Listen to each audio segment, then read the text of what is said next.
We are ready. Nothing. I'm just making sure everything's good. That's all. That's my one job. Make sure everything's all good. You're doing an excellent job. Oh Excellent, man. excellent, excellent. Absolutely. All right, so let's do this. Hey, what's up, guys? Welcome to another episode of the Show Radio. This is episode 382 of the Show Radio. I'm your host, Andrew. Hey guys, I'm Danny. And this is your source for tech, gaming, and entertainment news. Head over to theshowradio.info. Once again, it's theshowradio.info. And check out past shows while you're there. Subscribe and tell a friend about the show. The show is on Spotify, Apple Podcasts, Google Play, at all those places that you can find podcasts. And we're also recording live on Twitch, twitch.tv/the show radio live. Daniela, what's up with the birthday stuff? Talk to me. You, Ah you had a man. busy weekend. Yeah, a very, very good weekend. And hi, hundreds in chat. Thank you so much for always being so awesome and What's incredibly up? supportive. Um, yeah, so I'm officially a parent to a 14-year-old. So I don't know how to feel about that yet. But yeah, we had a very nice weekend. He's celebrating his birthday for the third time today. We had a celebration on Friday night, which is his real birthday, and then Saturday as well. And it feels good to disconnect, completely just go dark, cut yourself off, and just, I don't know, just enjoy the people that you're with. And I remember, I remember way back when like I used to be just super addicted to social media that if I didn't tweet for a couple of days, I would get DMs or, hit up it, like right on my timeline, like, hey, are you okay? And I remember just reading somebody saying, like, if you don't see me tweeting, doesn't mean I just, dropped off the face planet and died. I'm enjoying life. And that's pretty much what we did. It's like social media and online wasn't even a thought, really, because you're enjoying what you're doing with the people that you're with. That time just flies by. And that felt so good to go and do those things. And hey, Empiric. Um, but it's like it's not like we just like cut off all, you know, like technology. We still played a Right. lot of games. So we have a family, or pretty much my best friend and her family, which is pretty much my extended family here. There's no friendship kind of thing. It's just like you're my family. You're blood or no blood. That's it.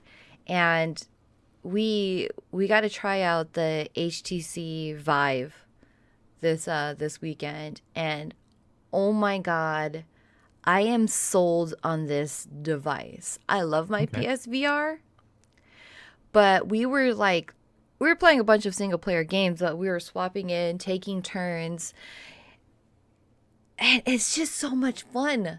So much fun. And it's like it's crazy how okay, I don't remember the name of the game, but it's pretty much like this deep sea underwater kind of explorer. There's nothing really huge to do in it, but you're like there's this one option. There's like three different modes, but there's this one mode where you're sitting underwater on this abandoned sunken ship, and you're just watching fish, manta ray, just like swim around, the way that the light cascades down from above the water. It was beautiful. And this giant blue whale comes swimming by you, and it just stops and it looks at you. Like you just want to reach out to touch it, and you can't feel anything there, but it was so incredibly realistic and immersive. And then you have a game who is that isn't like isn't as detailed. There's literally three colors, white, red, and black, and it was super hot VR.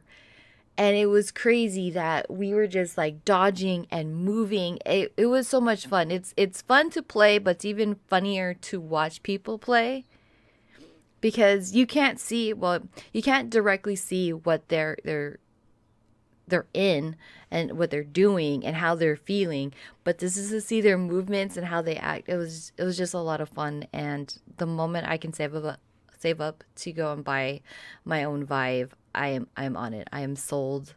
That was like pretty much the best VR experience that I had. Okay, so I want to hear more about the VR experience. I definitely want to hear more with something you said earlier because I didn't want to interrupt you. I wanted you to finish your whole a thought process. How do you feel about? How do you want to feel about knowing that your son is 14 now? I don't know. I really don't Okay. know. It's amazing to see how much time has flown by. Amazingly, one of my longtime Twitter followers, and he's like, "Oh, he's 14. How long have I been, following you? Because I remember when he, turned 6." And I don't even realize how long, like, I've been, mutually following this person. We've been chatting, and how much we know about each other's lives for people that I've yet to meet to remember his birthday. That's kind of special to me. I don't think that's creepy at all. I think that's really cool. But to have him turn 14, I'm not sure. I really don't know. Like the whole teens is incredibly frustrating to me.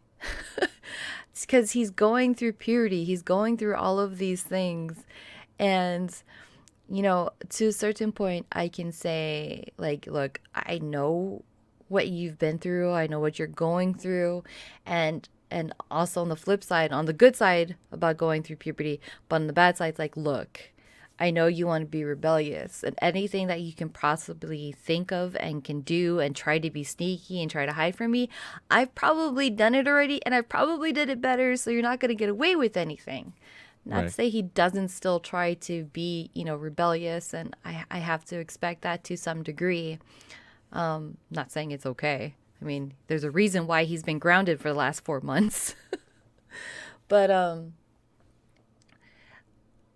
it's also hard for me to wrap my mind around because he's in this generation where everything is based around social media, and there's so many different ways to be bullied and to feel a certain way that I have to almost read his mind about what's going on to make sure that I'm still in tune with what's going on in my son's life. And that's so much harder than I thought it could ever be. Right. So, I mean, Because, I don't want to leave you out there, so I can relate, but go ahead. well, yeah, it's just because, you have this peer pressure coming not just physically in front of you, whereas in our generation, like you could essentially get away from your bully. They're just at school.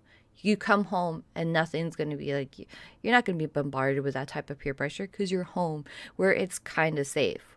Now in this age, like it's going to be on their phones, it's going to be on the computer, it's going to be through video game chat. It's all around them. And to stay on top of that, to make sure that my son knows, like, look, I'm here for you. Whenever you're ready to open up to me, you're not alone. That's hard for me Mm. because I feel like I've turned into a helicopter parent where I'm over analyzing and hovering over everything he does because I naturally want to be protective of my son, and I have to get to the point where I will be protective of you, but at the same time, you need to learn from the lessons that are put in front of you, good or bad, and to learn how to solve that and on your own. I will be there, but you need to be able to figure out how to cope and fix these problems, and I'll be there for advice, not to pick up all of your pieces. That's just hard for me. And it's scary. It is absolutely scary. But yeah, go with your thought. Well, well, you sound like a great mom to me. Okay, trying to balance all those things out, and we've known each other for long enough for me to realize that yeah, I'd want you in my camp. You know, in any way, shape, or form. So yeah, I believe that you're doing a fantastic job with what you have, right? And the fact that my daughter is 15 and I'm still trying to navigate the same waters that you're navigating. Um, we're in the same boat. So, as I've mentioned before in the past, if there's any questions that you want to bounce off in terms of, because I have a girl, you know what I'm saying? So I probably need to ask you stuff, you know what I'm saying? Because there's some stuff that I'm still working through with a 15-year-old girl, so that kind of a thing. So, but yeah, so we understand that that is a process that we're both in. It's definitely something that that we're still learning a lot from, and it's definitely be it's definitely been a blessing at the same time. So I'll say that for sure. But yeah, so that's that. Okay, so I wanted to definitely hit that question because that was burning me up. I had to ask that. And then the next thing is HTC Vive. So what was the setup like for that? And when you say it was really fantastic, you were having a great time with it, walk me through that. Was there stuff set up in the room, in the corners, that kind of a thing? What was going on with that whole thing? So it definitely takes up a lot more space than a PSVR. So there were two sensors that he had, or at least that I noticed. I'm pretty sure there's only two, and they were diagonal of themselves. And the area, the area that he was at, I'm trying to remember exactly how the setup was because I didn't watch him set up the whole thing. He had it pre-set up, but you can create your own boundaries so that internally in the game it will bring up this red grid of like, hey, you're reaching the boundary that you set. So he had probably a, I want to say about 5 feet by 6 feet blocked off area, and on each of the corners diagonal of each other he had both of the sensors, and the headgear hookup had a pretty long extension and cable to it that went straight to his laptop. And it was funny because it was like the no area because you cannot see anything, the people that are around you. And we had two kids that are 5 and 3, and 5 year olds and 3 year olds, they don't understand the full concept of like, hey, if you go in this area, you're going at your own risk of being hit. So, Right. but we had like 8 adults over there, so it was okay that we kept the kids out. Um, and and once you get in I think the home screen, I'm pretty sure that was the home screen, is you look like you're in a house. You're in your home, your digital home. And I could just literally sit in that play space, if that's what you want to call it, because you can walk around the house, and it has this balcony outside that overlooks like this mountain range and this forest, and it was just beautiful. And I think for some of the people that we had invited coming over, um, it was their first experience with VR as well. Period. Or even just in gaming, we had like one or two people that just don't play video games at all, but they wanted to give it a try, and they were in love. And it was not even just to play games. There's just some things where there's people who took 360 photos, and you upload it, and you can go and visit these places and explore and check out the scenery. We're in a Mount Everest. We were in, oh man, I forgot. I think it was Machu Picchu, and just checking out these sceneries that we would all love to visit, but maybe financial rise or whatever, we can't, we won't be able to, but to make it possible to see it. And they weren't like computer rendered. These were actual photos that people took. And then there was one where we can explore the solar system and outer space and sit. It was so philosophical in a way because for some, like one of my friends, he's somewhat of a Buddhist, and he was exploring outer space, and his mind was blown. And mind you, he doesn't play video games whatsoever. And he sat in the middle of the sun, which was just absolute nothingness. And Okay. he sat there, and I think he just went silent. He just literally sat on the floor, and we weren't sure what was happening, but he's like, this is what it must feel like to be dead. And I'm like, oh my god.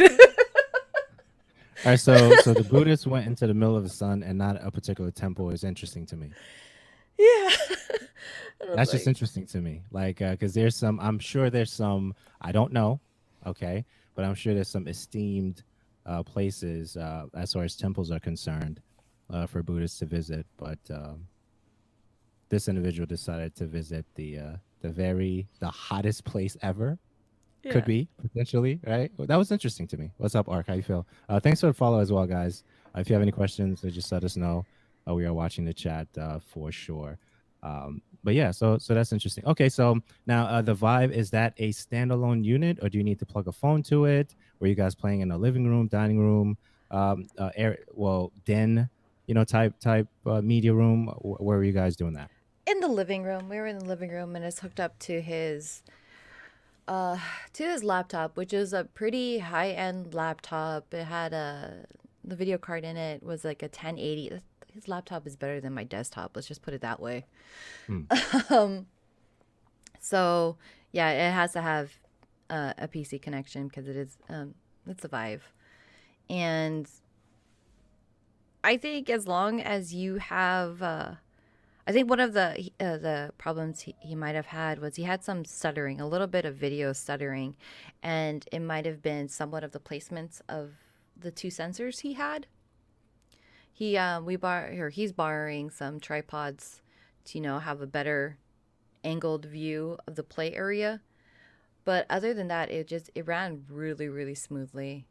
It was an absolute joy. Again, I think it's just the biggest thing is if you have the space for it. got it. So I wouldn't the area that we work in, like again, it was like about 5 feet by 6 feet. I wouldn't recommend anything uh smaller than that area because Okay. there were some moments when I was playing super hot, which I watched somebody do a playthrough of that game and I wanted it to play it so badly that I bought it for him and I'm like, here you go, Merry Christmas. Let's play this right now. And I was all over the place. I was dodging bullets. So okay, I don't know if you've ever seen the gameplay for Super Hot. It's pretty much it's That's the red a thing yeah, with it's the like the red. bullets and the explosions and the crystal breaking. Yeah. So the Okay. game only moves as you move. Other than that, as long as you're still, you can kind of examine the area that you're in, and it's kind of like a puzzle. You're trying to figure out how to take out your enemies without being shot.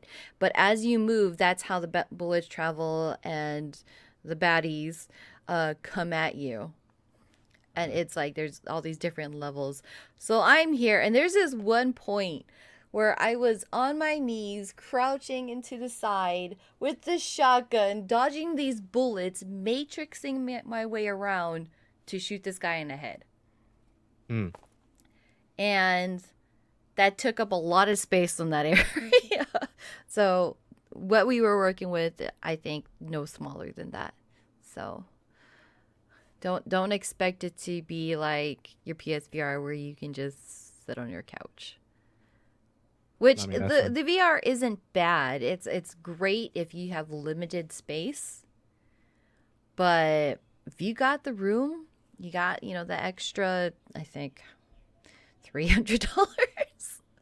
Go get the Vive. Cuz that's what I want now. I you want the I vibe don't now. need I don't need a Nintendo Switch. HTC Vive. What?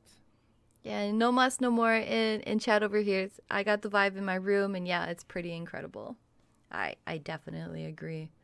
So much fun. Well Yeah, spent definitely. weekend. Yeah, that's for sure. Definitely, thanks for following Empiric, Deaf Boys, and No Mouse No More. We really do appreciate it. Invite your friends in the chat. So let them know that we're recording.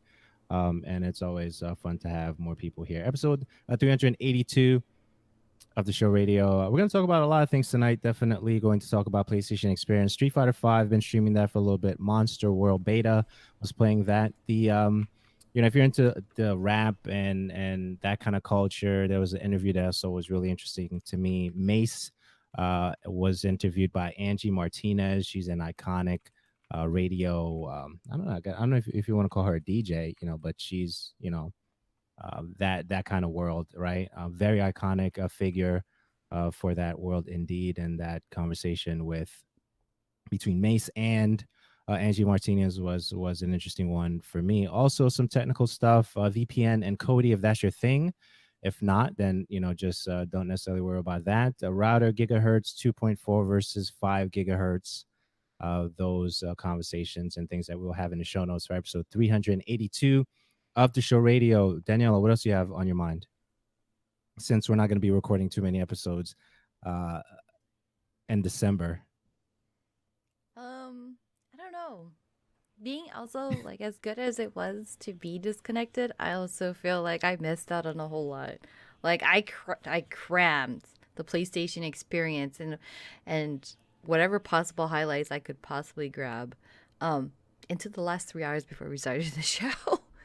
And Yeah. I the sad thing is I don't think I missed that much from the PlayStation experience. From what I gathered, um it wasn't as exciting as people were hoping it to be. And I kind of have to agree looking at what was Okay. available. But we'll get to Okay. that. We'll get to that point. We'll get to that. The format was interesting. And I think that's the conversation that I saw surrounded the format. I'm sure you saw other things for sure. But yeah, so technology stuff, a crossover 17 lets you run Microsoft Office 2016 and Linux if that's your thing. 2.4 gigahertz versus 5 gigahertz on your router. Daniela, what do you use mostly, or do you let the router decide for you for your devices? What do you got going on over there? I let my router to like decide for me. I have them both activated. I have them both set up and ready. Um, my phone, I have them both set up. So it's pretty much whatever it connects to first, kind of like random. Although I think for my PlayStation, I think it only sees my 2.4 gigahertz Okay. wireless. But Okay. yeah, I Okay. don't Okay. have a personal preference if it just whatever it connects to. Yeah. I think for my tablet is really all I have a Nexus 7. I think the only thing that it takes is 2.4 gigahertz. So from the router itself. And I know that range is a thing when it comes to those things, but that article is going to be in the show notes for you guys to check out for sure. 5 hidden Android tweaks. If that's your thing, check that out. And I also mentioned earlier VPN with Kodi. If you want to use, virtual private network services with Kodi, you have the option to do that for sure. So I have a comment here in the chat. What do you got there, Daniela from Emperor? Most routers are dual band, which allow for both. 5 gigahertz should be used for newer devices, while 2.4 gigahertz are for older devices. Yep, Word, pretty much. And I word. think that's why it's which is weird, is that I think my PlayStation does not even see my 5 gigahertz, but more often than not, my phone, um, I want to say probably 8 times out of 10, it'll recognize my 5 gigahertz network and connects to that one more often than not. I can actually double Mm, check that too. But awesome, the awesome reason stuff. why I have them both activated is just that we have so many devices in this house and guests that come over that it's just like here, all of them. Yeah. Okay. So I thought, but you have a certain amount of devices on the line, also, right? On Ethernet, right? Yeah, Okay. the Most of them, most or all of them? most of them. I think my son gets the raw end of the stick. I think most of his stuff I didn't run a hard line to his bedroom, so he's like living off of wireless, which is like such a struggle for him when he does when he plays online. But yeah, most of our hardware is hardwired in, and it's pretty much our preference. Although we have tablets, we have phones, and I have like my guest network set up as well. So we have a bit of wireless devices, not as much as hardwired devices though. Hmm. Very, very cool. Yeah. So I like to have at least the consoles on the wire. I know this laptop right now is on a wire for the most part. I'll probably do Wi-Fi because I'm in the same room with the router, so it's not that far of a distance. If I'm putting this machine on the smaller table, so I can actually see the chat when I'm streaming on this channel, right? But outside of that, I think that setup is pretty, it's pretty cool. Let the router automatically adjust to what it needs to with also quality of service was a big thing for me. Had a challenge the last couple of months, but everything seems much smoother now, so I'm very, very happy about that. So that's what's going on with that. Entertainment news: Louis C.K. Louis C.K. is buying back the global rights to his film "I Love You, Daddy." That just sounds weird to me now. Never say that again. I was trying to find a joke there, and there it is. That's the joke. Okay. Okay. So basically, what's going on there from the distributor, the Orchard, he's going to buy that back. I think it was purchased for, I think about $1 million. Don't quote me on that. The article is going to be in the show notes. I think it was about $1 million or something like that. And then whatever was put out by that particular distributor, once he buys it back, I think it's going to be between 500,000 to $1 million to buy it back or whatever. So that's what's going on with that. The second season. I'm just trying not to laugh. Hold on. I gotta I got the giggles now. I need to work that out. The second season of Marvel's Jessica Jones will premiere on March 8th, 2018. Netflix has confirmed. So definitely check that out or keep tabs on that for sure. And what's interesting about that whole thing is that the Punisher is still something I have not checked out yet, which I know for a fact that everyone is raving about it. They're saying it's absolutely fantastic, and I believe them because the actor was I was first introduced to him with the Walking Dead series, and I hated him in that series, and he did a beautiful job and character for me to hate him. So he was excellent in that way. So the fact that that whole thing happened, I still need to catch up on the Punisher for sure. But Jessica Jones, getting back to that, it was a slow build for me, for many, I would say as well, if I can speak for a good portion of the population. Where I think around episode 6 to 8, it started getting really good. It started speeding up towards the end of the actual series. So now I'm going to ask Daniela, did you check out Jessica Jones? Yeah, I did. I enjoyed You it. loved it? Yeah, Okay. I did. I have to agree. It was a little bit of a slow burn, but it wasn't like season two sitting on a farm of the Walking Dead slow burn. Right. That killed me. But it was good and I enjoyed it. And I will admit that it might be it might be the only Marvel series so far that I've been able to like watch in its entirety, and I almost kind of give up. Well, okay, I don't give up. I'll eventually get around to it, but I'm so behind on the Marvel series. It's absolutely ridiculous for me. Okay. Like everything else, like Daredevil and all that stuff? Yeah, I'm behind, super behind. Defenders, Luke Cage. Everything. Really? Yeah, I'm so Okay. behind. It's ridiculous. I'm ashamed Okay. for myself. Okay. But you have time. I mean, if you unplug, I mean, you can do that really quick. Yeah, if I can disconnect myself from the world again and just Right. like have a solid week to binge watch everything. Right, Then right, yeah, right. yeah, I can. Okay, so what's going on with Ready Player One, March 2018? Tracer and Chun Li fighting together. Yes, so I'm so happy that they announced when Ready Player One is coming out. If you haven't watched the trailer, definitely go and watch it. You know what? Don't even watch the trailer. Go read the book. Go read the book. That thing is an amazing, quick read. It is definitely my most anticipated movie for next year. So I can't wait for it. It comes out March of 2018. And I guess right now, all over my Twitter timeline, because when I finally got back and I checked, Twitter this morning, that's all I see is gifs of Tracer from Overwatch and Chun Li rushing into battle. And I think during the trailer, it was maybe a 2-3 second clip of them, and people were just like Where is this? losing their This is mind. now. This is available now. The trailer. Yeah, it is. Oh man, I need to see that. And people are like, what is this? And they're like excited because they see like Gundams are fighting, and it's amazing. If you read the book, you will understand why you have these gaming elements and this nostalgia of the 80s and in there in this movie. you have to just read the book. It is so good. So I'm glad that people are hyped to see this and they want to know more about it. I just can't express enough how excited I am. Oh my goodness. Okay, well, Tracer, one of my fave characters from Overwatch, the game I do not play because I don't have it.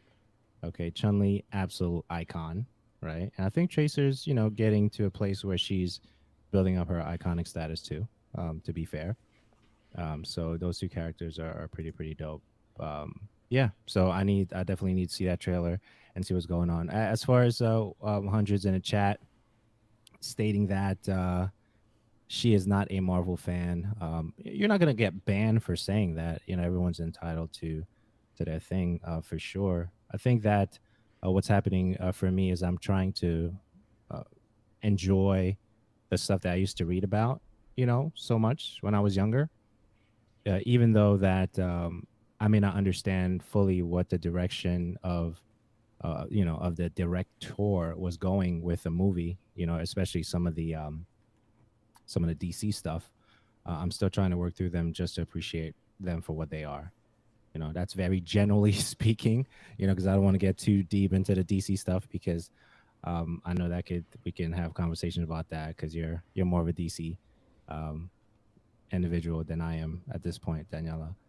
Uh, so I'm walking very very carefully No, here. you don't have to walk very carefully. Yeah, I do love DC. Treading But right water. now in this age, in this era that we're going with just comic book movies, it is a win for everybody. Whether you're Marvel or DC, it's great. It's amazing. And I feel that kids should read comics, whether it be on the physical media or if you download it from Comixology or wherever it is. Comics are amazing. And I feel like every child should have, you know, that in their childhood. That one superhero that they click with or that they enjoy. It's it's a win for everybody. So I'm not Yeah, gonna hate but on but Marvels or I'm not gonna hate on DC.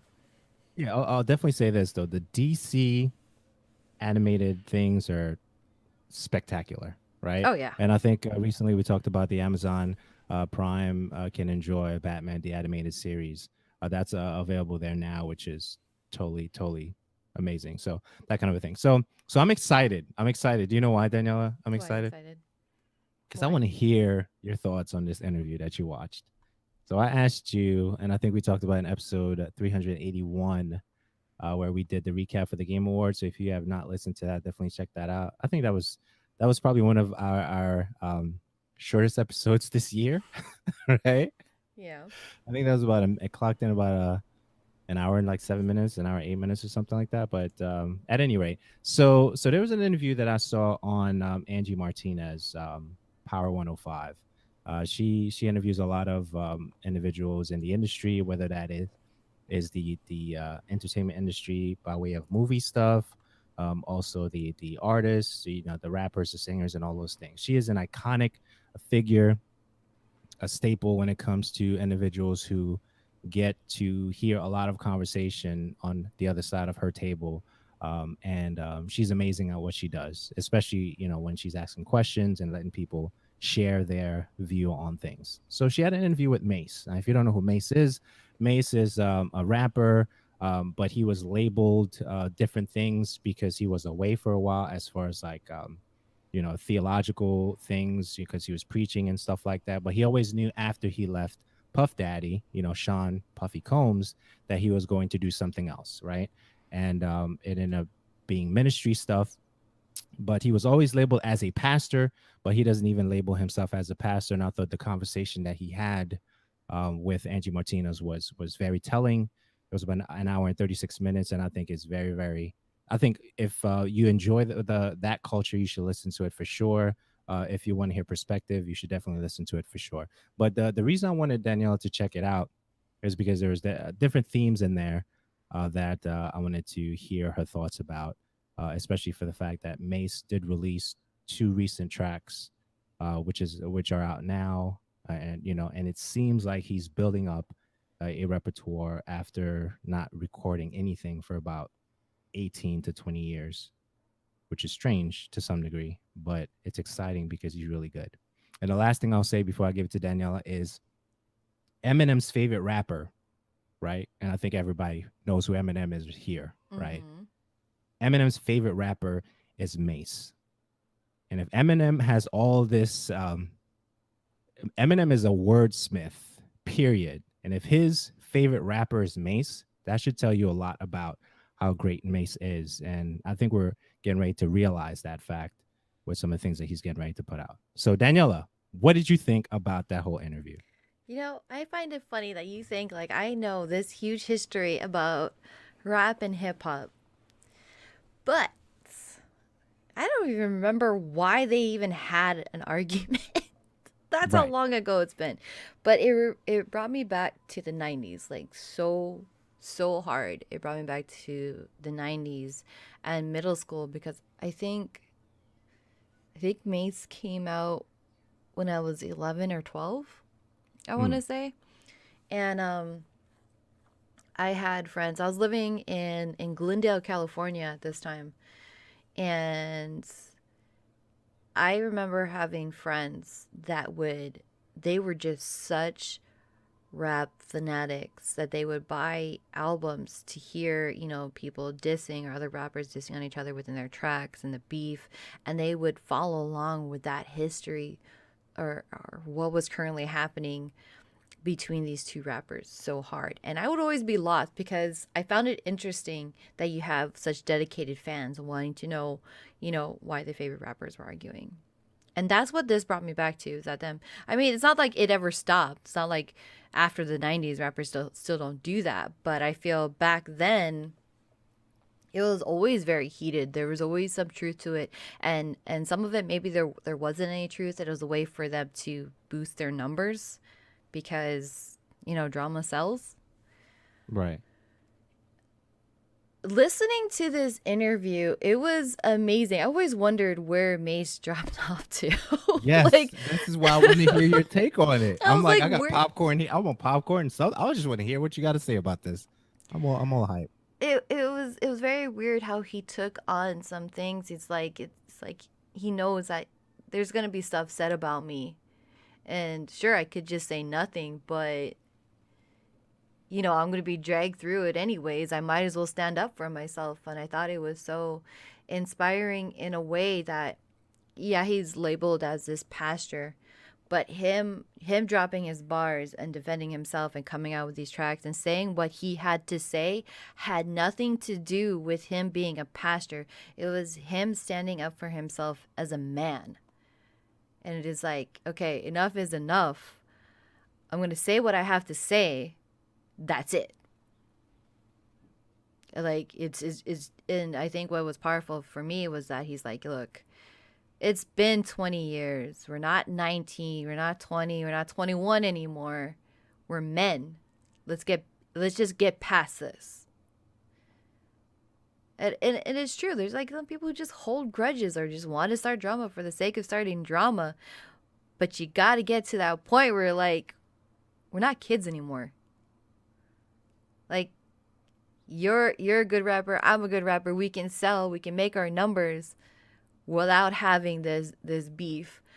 But at the same time, I kind of felt like in this interview, a lot of it was going around in circles, and I'm not too sure. Like again, I'm not huge into following the history and these DJs, and it was like last minute brought up to Angie to do this interview and for him to show up. Right. But her circle, her questions seem to just keep circling around. I'm like, okay, I feel like this Right. is. Because one of the reasons why um I guess that's done in general, and I was getting that vibe too, is because are you going to answer the same question the same way, or are you going to answer it differently after giving it so much thought, right? So let's say the 15-minute mark, I asked the question and you answer it one way. And then the 30-minute mark, I change how I asked it, but same question. Are you going to answer it the same way? Because in the process of the conversation, and I'm talking out loud, I may have a different thought process, or I can expand that original thought process at the 15-minute mark than the 30-minute mark, which I thought was, and she's brilliant at doing that. But at the same time, in the beginning, I think there was some frustration, as you can see, with Mace, because he didn't know how um, he was going to be received, even though he was an unexpected guest, as you mentioned. Yeah. And I just, I don't know. I felt like his words were powerful and what he wanted to say was said and it was said well. But right now, I think that was like my biggest gripe with sitting through and listening to her because it to me it felt like I get what you're saying where she's trying to see if you're gonna say something differently or think about it and maybe it's like, oh, okay, you know what, I reevaluated and this is my answer. But at the same time, I kind of felt like, are you trying to personally get him to trip up on his own words? Because like a couple times she like reverted back to, it was like, oh well, at this time you said this, and it's just Right. like really. And the thing is, she usually has a lot of notes prep for the individuals, like most of her interviews. So the person that does that, I guess, didn't have time to do that, and that's the narrative that Mace wanted going in. There's not really much that you have planned, so we can actually have a conversation and not necessarily have an interview, and that's what he wanted. So having the opportunity to do that was interesting for him and for her, right? Mm-hmm. But once she realizes the thought process where he was coming from, the turnaround, like about halfway into it, right? Then she started asking the questions that would, that would make sense in the context of whatever they was talking about. Because you saw the shift from the beginning of how she was asking the questions to about 40 minutes in, where she understood. Okay, so all right, so now they understand how you're thinking about things now, because he barely sits through any interviews, period, right? Mm-hmm. Because it's been that long. And then the conversation between Cameron and himself he's been the joke of a joke for the last 20 plus years. But at the same time, he's contributed to more of the writing, um, behind the scene things for a lot of the artists that we listened to and appreciated in his era, because he was doing the writing for them. Because you remember, he was saying it was my stroke of my pen that allowed a lot of the individuals to do what they did, but I didn't really get credit for it, right? So Yeah. he said some things in regards to that. And now, I want to make sure that the growth that I was looking for when I was with Puff Daddy, or Brother Love, whatever he calls himself now, is I want people to recognize me for who I am. And then, so now is he back? Is he not back? I just thought that was interesting. Any other thoughts on that? I hope he is back because I'm not a hip hop buff, but I know 90s. I might be just super nostalgic and like old here, but 90s had the best rap and hip hop songs ever, hands down. I Mm, cannot stand anything from like 2000 and maybe 4 and up. I can't. okay. I can't. And going back to my 14-year-old now, who listens to what he says isn't mumble rap, but it is because I do not know what that person is saying whatsoever. Oh my goodness. You need some good music in your life. That's it. When you say mumble And rap, I was gonna ask you if you like mumble rap. no. No, I can't. You know what was so bad? I think I was listening to DMX. Yeah, it was DMX the other night, and I don't remember what song it is. And my oh my goodness. If anybody wants a 14-year-old, let me know. He's all like, DMX is so bad. It's like, please go to your room. You go think about what you just said. That's blasphemy. I was like You have no idea what you're talking about. I was just so disappointed. My heart broke. I was like, oh, that hit so deep right now. Just go away. Yeah, and DMX is one of my favorite. I mean, I think I like all the individuals who are labeled like crazy and totally out of it. Like Onyx, the DMXs. Of course, the Biggies, the Tupacs. Eminem's, 50 Cent. There's a lot of them. Cannabis, which he did something completely blasphemous by stepping into LL Cool J's domain and get crushed, right? Of course, he had the Nas, the Mob Deeps. Yeah, absolutely. Craig Mack, Busta, Goody Mob. Yeah, Goody Mob. I like them too. Yeah. So there's so many awesome artists, but I'm telling you, Mace is a problem. All of Wu Tang, definitely agree with that. So Mace is a problem. Okay, I was listening to Mace's, for I guess first and last album ever since, Harlem World or whatever it was called. And I was listening to the rhyming and stuff, and not being in it for so long. Even Fat Joe was saying this in a recent interview, like when he went to jail for a couple of months, and then when Fat Joe came out, um, he felt like he lost the rhythm, a little bit, Mm.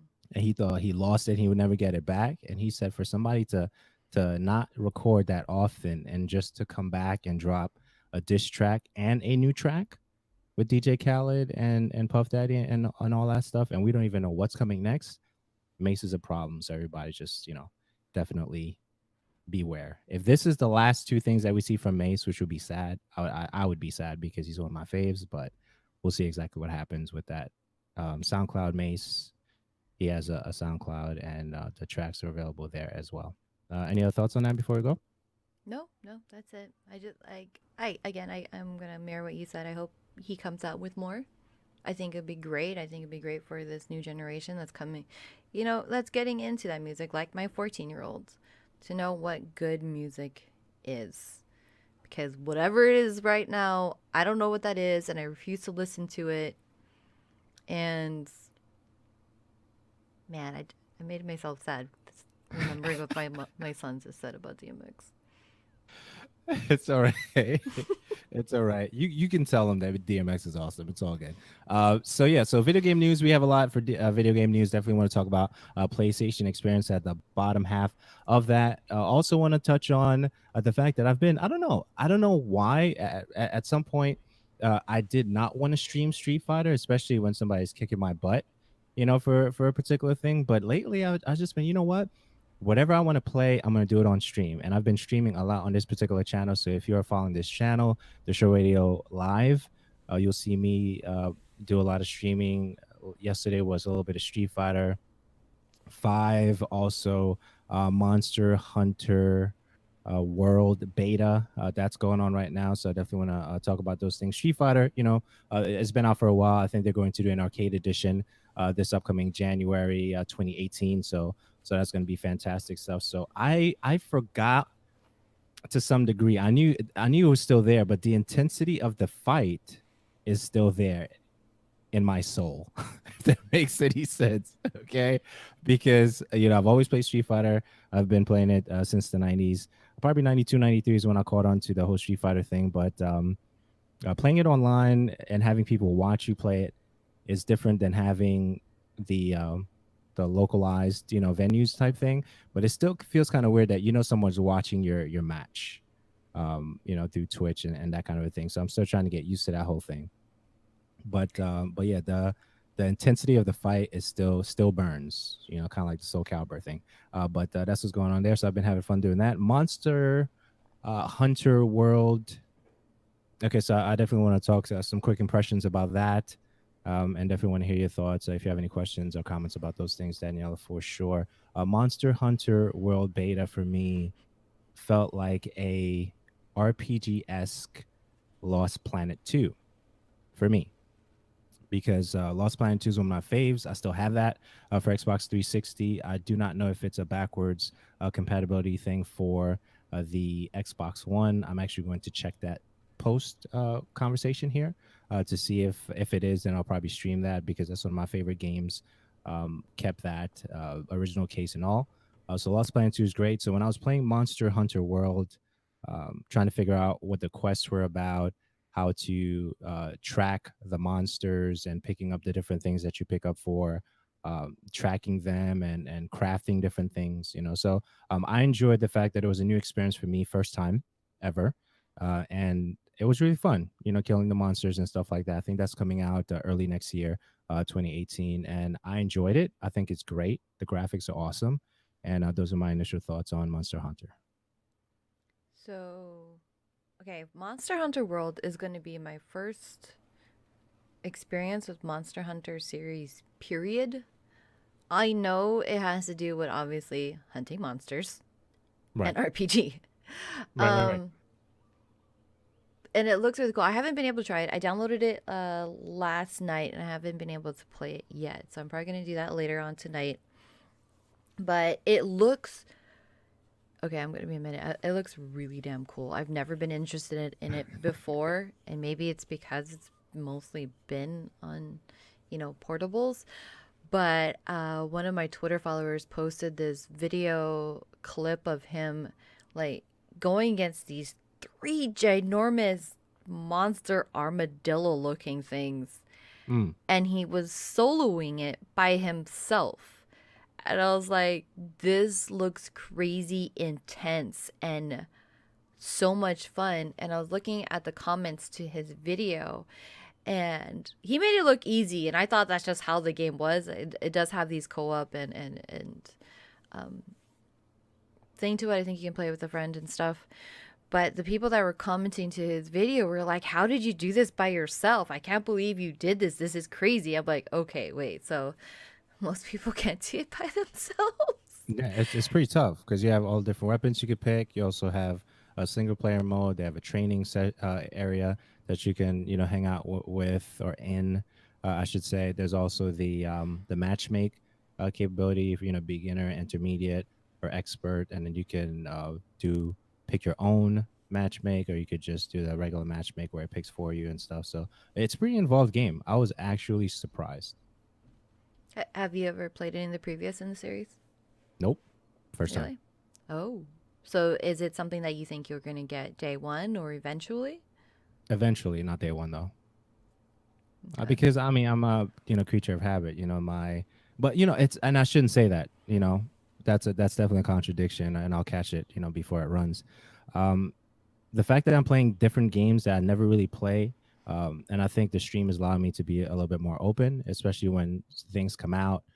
It gives me a different perspective when I'm playing it and when people are talking about it on stream. So I like that, especially when betas and different things come out. I think I enjoyed it because like I was saying before, reminiscent of the Lost Planet 2. I don't know what they were thinking when they did 3, which was like a survivalist type guy in the snow hanging out by himself, that kind of thing. I really didn't even think about 3, but 2 was one of my all-time favorites, and I wouldn't be surprised if people are still playing it now. I never even got into Lost Planet myself either. There's not enough time in the day.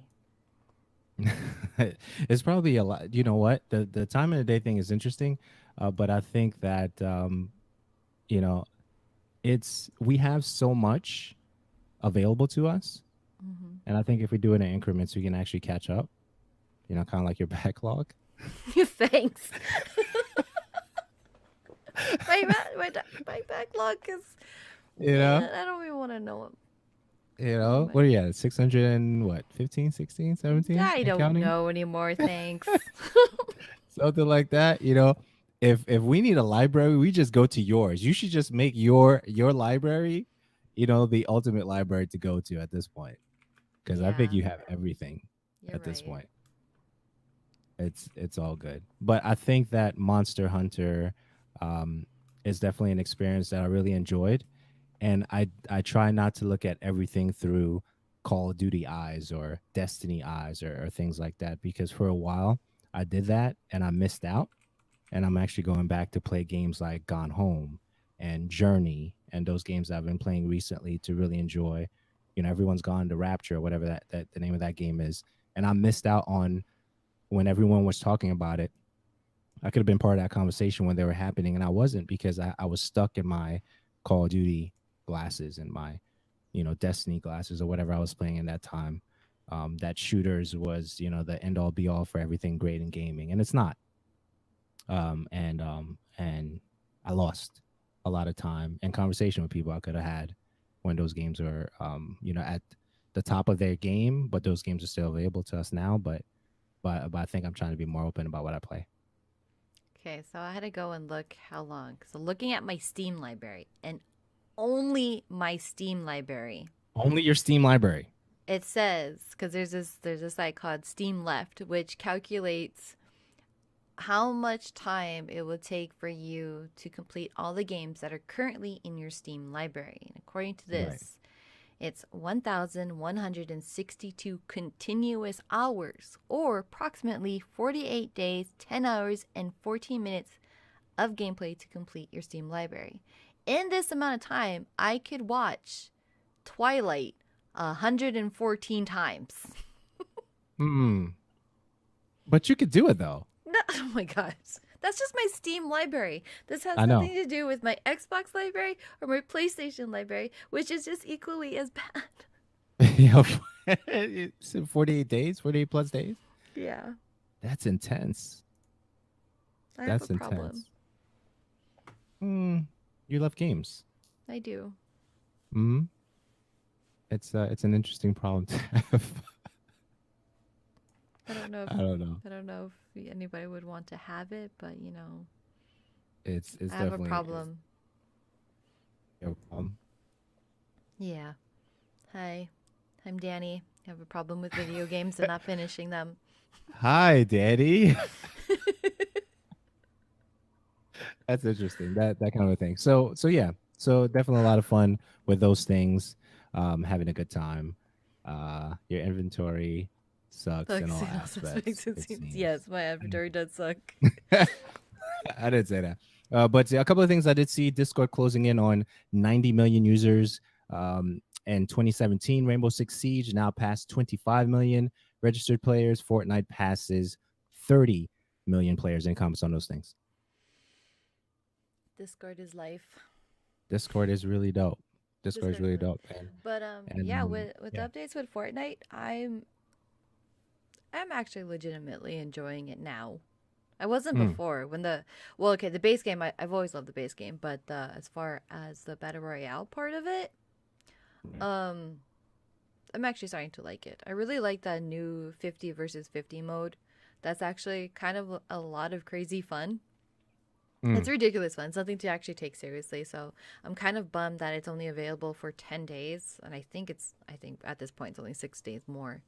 Um, because it's fun, and I love finding the bush and being a bush. It's like my favorite part. yeah. I don't even have to kill anybody. If I could just sit there and be a bush, I think that's exciting to Word. me. I know. So now the bush, you once you walk, you're exposed, right? Well, yeah. I mean, you don't lose the bush until you get hurt. Uh, but other than that, you can just like walk around and run around as this bush, and you just see the little feet. They're just running. I don't know. I like it. That's interesting. For you guys in the chat, you can definitely check out our Discord, theshowradio.info/. Discord. That will route you there for sure. And looking forward to having conversations with you inside there whenever we're not recording. And the last show that we have for this year, which it makes me sad because I enjoy recording with Daniela, is next week. I think that's the way we have it set up right now. Um, we haven't decided if it's going to change or not, but as of right now, the 17th of December is the last episode recording, official recording of the show radio. Anything that happens between then and December 31st is going to be a whole nother thing. But we'll have to see exactly how we feel about, if we want to make adjustments or leave it the way it is right now. 17th is officially the last episode of the show radio for 2017. So yeah, so we hang out on Discord when we're not here. So definitely look forward to seeing you guys there. A couple of things we did see as well is PlayStation 4, Daniela. I mean, geez, man, they're killing it. Yeah, they are, and I want the pro. Eventually I'll have it. Just not yet. Not yet. No, I can't justify buying another one yet when mine is still kind of working. I can hold off. I can. All right. So PlayStation Pro, I've been hearing a lot of individuals talk about that during the PlayStation Experience thing. What was running in real time in PlayStation 4 Pro. PlayStation has sold over 70 million units worldwide and is going to pass. What was it? Is it the PlayStation 2 is going to pass? or three, one of them is going to pass it very, very soon. That's really the point of that whole thing. So 70 million units, that is actually impressive. Also, the other thing that we did see, Call of Duty World War II players in the Americas and select Asian territories will be able to register for and manage MLG game battles tournaments directly from their PS4 start menu beginning now. It says today on my notes, but that means it's available now. Also, Devil May Cry HD Collection March 13th, 2018. Any comments on those things, Daniela? Yeah, I have to address hundreds here. She as of 2017, she almost got scared. So just to reiterate what Andrew said, it's just the last recording. Next Sunday is the last recording for the year, not overall, just for the year. We will be For the back. year. We will be Appreciate it. back in January, recording regularly. Decision was based off of it is the holiday season, time to spend time with family, and you know, Absolutely. I think the next show would have followed or fell on the 24th, I think, which is Christmas Eve, and Word. I got some family plans going on, and I think the one after that is New Year's Eve, which is even more family plans. 31st. Yeah. So we will be back in January. I almost got scared. Yeah, we enjoy recording the show too. I know there's different stress that we don't necessarily talk about publicly about things that we have to deal with just to get what's exposure to some degree with certain things, and I think that I'm still learning how to manage those things, but I never am going to compromise who I am. I'm never going to compromise who Daniela is just for opportunity, right? But at the same time, we look forward to the many opportunities that are heading our way, and I believe that those things will happen when they do happen. Spotify was big for us this fall, winter, so that happened recently, and but we just enjoy recording with one another, and we enjoy each other's company, which is amazing. And I think that that's going to continue. We're going to continue building that for great things for sure. So that's what's going on with that. So Devil May Cry, that's a thing. Collection March 13th, 2018. Street Fighter, I talked about briefly earlier about Street Fighter 5, me streaming it and all that good stuff. Street Fighter 30th anniversary collection, that's going to be a thing. And also, I did see Streets of Rage, which is now mobile. Checked it out, and it's pretty dope. Any comments on those things? The anniversary collection, because I saw that when they announced it at the Capcom Cup, which I think currently at this recording, I think that's still going on. I don't know if they actually finished yet because when we started, they were top eight. They're still working through the top eight. I wonder who won Hmm. now. But the anniversary collection looks like a lot of fun. Oh my goodness, that is complete nostalgia over the 90s here. Absolutely. Um, it contains so much more, and I think I can't remember the exact titles. I think four of those games that are going to be included in that collection will have, online play with lobbies and leaderboards, and that is so cool. Yeah, Um, let's look at it real quick. 12 iconic titles in the series that each have their own place in Street Fighter history. Street Fighter 2, Street Fighter 2 Champion Edition, Hyper Fighting, Super Street Fighter 2, Super Street Fighter 2 Turbo, Alpha, Alpha 2, Alpha 3, Street Fighter 3, Street Fighter 3 Second Impact, Street Fighter 3 Third Strike. And I think that most of those games, if not all, will have online play, like you were saying. mhm. Crazy. I have to have that sooner or later. It And just will be I'm glad it's like something separate from the arcade edition that comes out next month. right. Right. So that's definitely going to be a thing. Yeah, Street Fighter. I don't know. I don't know what it is about it now. I guess I want to play it once in a while to see if I can still win matches. I think that's what it is. It's an ego thing for me at this point. And the fact that I won more matches yesterday than I lost, I was really happy about that. And the ones that I lost really, really badly, like really But you badly. learn from them. That's hey, I'm glad to be sharing that because when you think you're great and you get humbled, it's a wonderful feeling. You know what I'm saying? So I'm working through that. So that's what's going on with that. Zombie Kill 'em Up Dying Light gets a battle royale. That's a thing.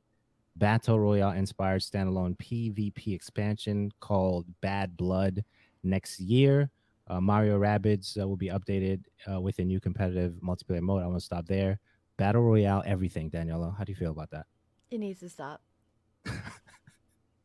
That's Why it. though? Because everything's going that battle royale route. I enjoy it. I do. I love PUBG.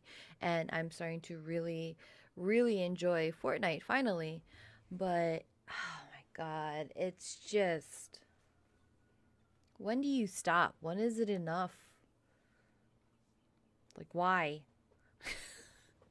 Okay, so you stop when no one cares about it anymore, right? Yeah, it's all the trend and it's just next thing you know, Barbie's Island or Hello Kitty's Island Adventure is gonna have a battle royale system in it. I don't know. Just I Right. take that back. I might actually play that. Wow. If there's a Hello Kitty battle royale or a Barbie one, I think I might actually play it. That's funny. But still, it doesn't need to be in every game. I am a walking contradiction right now. It's all good. It's all good. So battle royale stuff, that's always interesting. The 50 versus 50 might be a thing with some other companies, right? Yeah, I hope so. I like it when it's that huge of a scale because it gets to be really exciting. Um, Battle I royale don't burnout. Dude, Paragon Trouble says, dude, I would do Sanria battle arenas. It sounds good. Once I said it, once it came out of my mouth, I'm like, actually, that sounds like a lot of fun. Um, I guess. I don't know. The 50 versus 50 is fun because it's just wonky kind of fun. It's nothing to be serious about, and that's enjoyable. But when you get to Okay, so doing solos or duos or squads, battle royale, it's a pretty serious game. I mean, you can just be doing it for fun, but it's not the silly kind of fun. right. So I have a question for you. So Fortnite is because I don't I played it. I know you get to build stuff, but Mm-hmm. PUBG you don't build anything. You No. just survival mode only, right? Mm-hmm. And Okay. I've been actually playing PUBG. PUBG on their test server came out with the new map, and that thing is insane. It is so much fun. It's a lot bigger than their first map that's available widely, but it is it is insane, and it's kind of interesting for me to switch in between Fortnite and PUBG in a single night because first of all, I'm a really bad builder in Fortnite. Anybody who wants to play with me, I'm a terrible builder. I cannot build literally to save my life or yours. I just can't. I don't know why. I'm not fast enough. I'm not on that level. But I found myself at one point on playing PUBG because this new map is a lot of uneven mountainous terrain that Okay, so I this is once this is the desert map, right? yeah, this is a You're desert okay. map. Got it. I Okay. actually found myself hitting Q for whatever reason, because that's what the button is for Fortnite to go into the build mode to climb up this mountain. I'm like, wait, wrong game, completely wrong game. I Right. have to find a different way to climb up this mountain faster. But yeah, I'm a bad builder. My Yeah. name's not Bob, and I can't build. Definitely. Thanks for the follow up, Paragon. We really do appreciate it. Tell your friends we're here. We're recording. The 17th is not the final episode of the show. Period. It's just for the year. Just for the For sure. But yeah, so a lot of things happening in that space. Also, Tomb Raider, new Tomb Raider game coming out. Could be Shadow of the Tomb Raider, whatever next Tomb Raider game is supposedly going to be called. Square Enix did announce that recently. DayZ, I guess after more than 5 years, early access label will be shed or removed off of that, and it will launch in 2018. Any comments on those two things? Uh, I didn't look too far into the Team Raider game. I think Hmm. it's getting to the point because I do want to play that series. I want to play that entire reboot of the series. Um, I don't want to be spoiled, and I feel that it is a continuation of what has already been happening. So I didn't get to check it out. No problem. I saw the No problem. No poster problem. though. I saw the poster for the game announcement, and it looks cool. I like the direction they're going in. I just backlog here. I need to catch up. Warning. You're warning everybody. Yeah, it is. Daisy, I didn't know it was still a thing. I don't know why. I don't know why it was, but you have the announcement for World War Z that's Right. coming out. I So don't know if that's who did you tell me was making a comeback when you went to Twitch Con and they had a big booth there because they were the original Dundatas for a particular game? Was it DayZ or was it something else? I have You to remember think that back and conversation? remember this. Yeah, because you were like, yeah, this company had a big booth and they were the original ones doing this, and that. I don't know if it was Daisy or one of those type of games. What was the PUBG before PUBG? World War Z, Oh, H1Z1.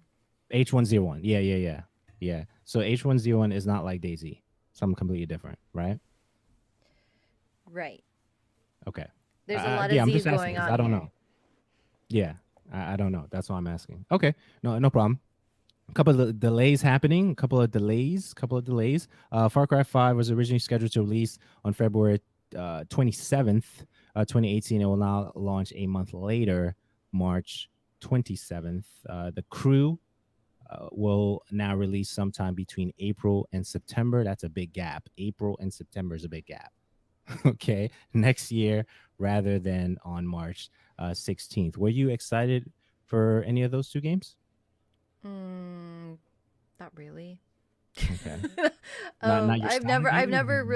really got into Far Cry. No particular reason. It just Okay.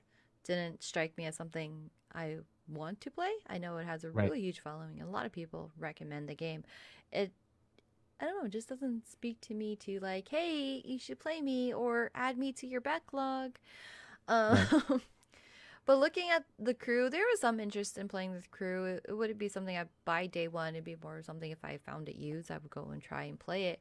But I think that's such a vague, like pushback. Like, yeah, we're supposed to come out in March, but it might be, it might be April, it might be September, But it might Daniela, be somewhere in between.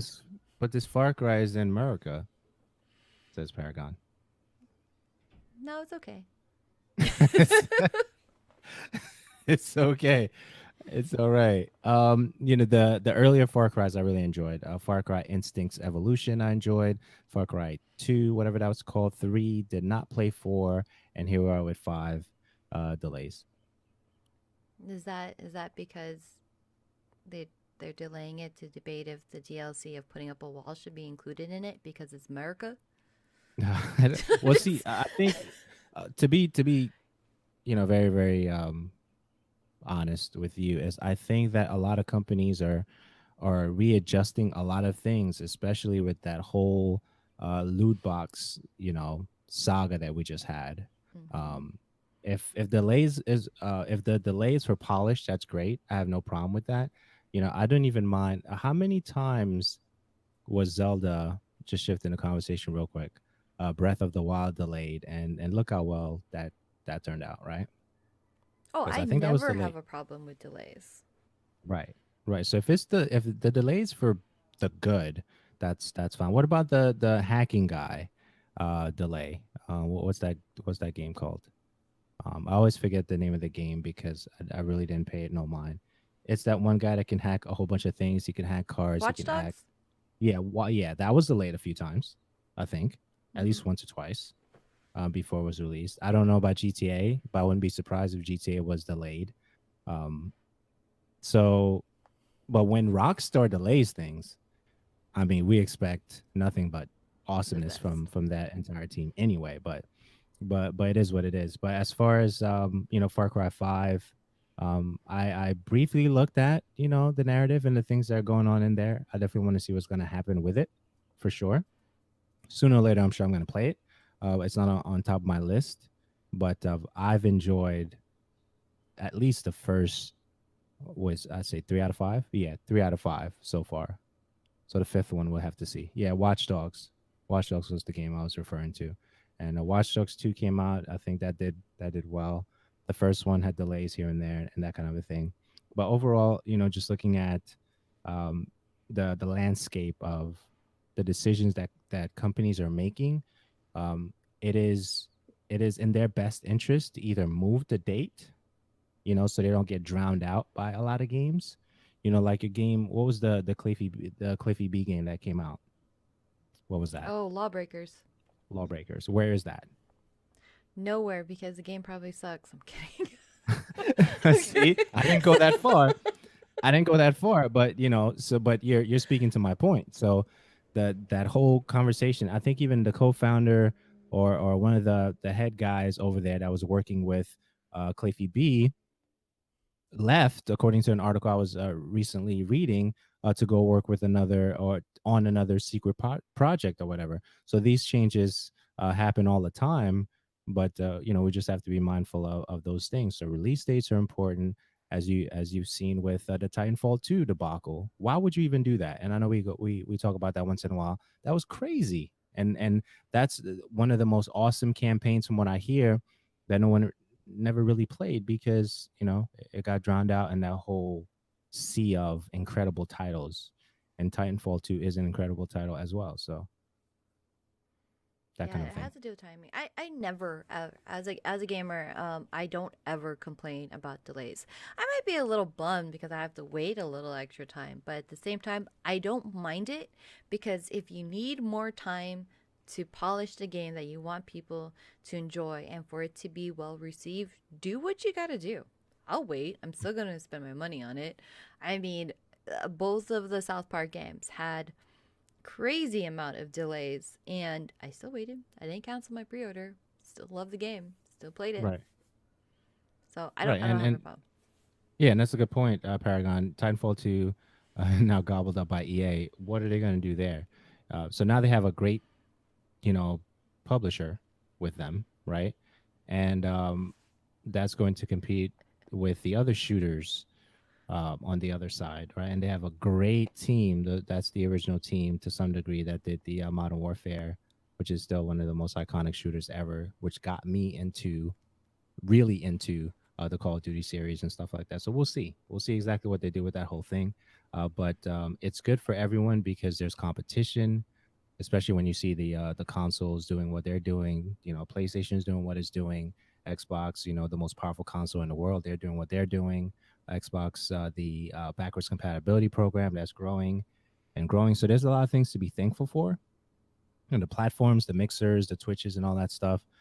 It's a lot that we get to enjoy, and like Joseph Ferris says, some publishers make mistakes. He didn't say it like that. Well, He didn't he say it did like say that. that. He did say that. But, it's completely, situational about who considers EA great. Because I can tell Right. you, Joseph Ferris doesn't. Right. And maybe I have my own personal feelings towards EA and Ubisoft, but not not so much as strongly as him. You know, Right. just saying. I have stories with EA. I can't share them though, because context is everything. So I have to find the right place to share them. Maybe one of these days I will. I'll say that. But just I guess as we getting closer to PlayStation experience stuff, Shawn Layden, the president and CEO of Sony Interactive Entertainment America, hinted that players could be able to change their PSN names or name by the next PlayStation experience. So by next year, this time, you should have an option to some degree based on this very, very vague commentary announcement while sitting on the couch at PlayStation Experience with kind of funny Greg Miller, if I remember correctly. That this may be an option for the individuals who have, awesome 6969 as a PSN, the PSN name or something. But yeah, Danielle, any thoughts on that? Finally, if there's one thing I have a gripe with PlayStation, is being able to change your gamer tag. Because you've been able to do that with Xbox for what feels like forever now. Pay a simple, $10 I think it is, to change your name on Xbox. Ah, man, PlayStation should have had that incorporated so long ago. Oh my goodness. I like my PlayStation name, but there's so many I know people who regret the name that they chose when they were 16, 17 years old, but they refuse to give up, their trophies, their progress, but they hate their names. Oh my goodness. There's all right. There's a service for that. I'm trying to think of what it is. Where okay, so yeah, so I definitely want to share that while we have it, while I'm thinking about it. If you're trying to pick a name for yourself and you want the name to be absolutely awesome, right?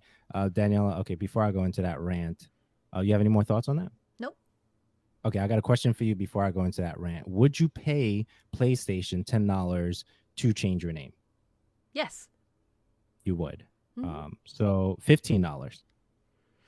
No. Okay. So $10 is that's the break for you? Yep. I think Okay. that's a reasonable amount. Okay. Okay, fair enough. All right, so the thing is picking a name is always a thing, right? So you want to have a nice personal brand where all your names and usernames are the same across the board, including, PlayStation, Xbox, and stuff like that. If you do namecheck.com, right? That's Hmm. name check without the E and C, because that's CHECK, right? For check. I just want to Hmm. make sure. So I'm not crazy, right? So namecheck.com. So you put your name in there, whatever name you want to have. Not awesome, not the awesome one I mentioned earlier. Rewind for that. I'm not mentioning it again, right? So that name you don't want, right? You want something that's going to be across the board, something awesome. Awesome dude, that kind of a thing. You put that name in there and it tells you all the platforms that it's available for, and you can just grab all those names on the same day. So that way you don't have, some random name for like 80% of your stuff. And I think that's a good place to start if you were to do that. Just wanted to share that. I was thinking about that. Any thoughts on that?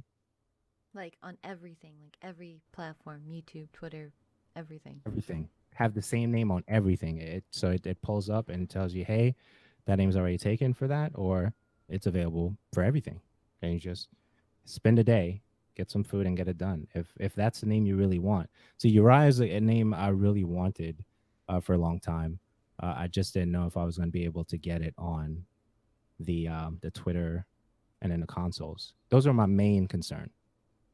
I thought about changing it, but it's like part of who I am, so I don't foresee me changing that. But it is what it is. So that's an option. You have an option to do that there. Hmm. It's funny that my gamer tag now, it's the only time I ever felt like this is mine, this is who I am. Any other name that I've chosen before, I don't know, I didn't put nearly as much thought into it, and I don't know what the difference was. It's not like when I created my um my gamer tag, I didn't Right. really put that much thought into it when I came up with Miss CJM. It But was your me but being your name is your lazy. name though, which is Yeah, dope. it is. It is mine. Like my username before that for my gamer tags was um Drift Junkie SX, which had it doesn't say that's the reason the only reason why I changed it is that you didn't with based off of that name you automatically assumed that I was a male. There's nothing that says that it is a female. And I didn't have a problem with that. I had a problem when I used to play COD and they would hear my voice and they're like, "Oh, you sound like a 12-year-old boy." I was like, "No, I'm a girl." "You're not a girl. What girl would have that name?" I'm like, What would you get the name from? Where'd you get it from? And why'd your name? What was it? Um, well, basically, my favorite cars because I like imports are Nissan 240 SXs, so that's where I got the SX at the end. Ah, And I went through a very I don't want to say it's a phase. I had to jump out of it because it was a very expensive hobby. More right. expensive than gaming, I think. So Where you I drift was very much cars? into cars. I was into cars. I drifted them and they were fun and I used to race and it's just a very expensive What? hobby. And You still so drift cars though? no, not anymore. I sold my Oh last man. 240 a few years ago, so I had I had an 89 pick nose 240SX. I had a 92 and I had a 93, and I had three of them. Nice. You had So, Sylvia's. You had yes, Sylvia's I in the did. building. So What? that's where Drift Junkie SX came from.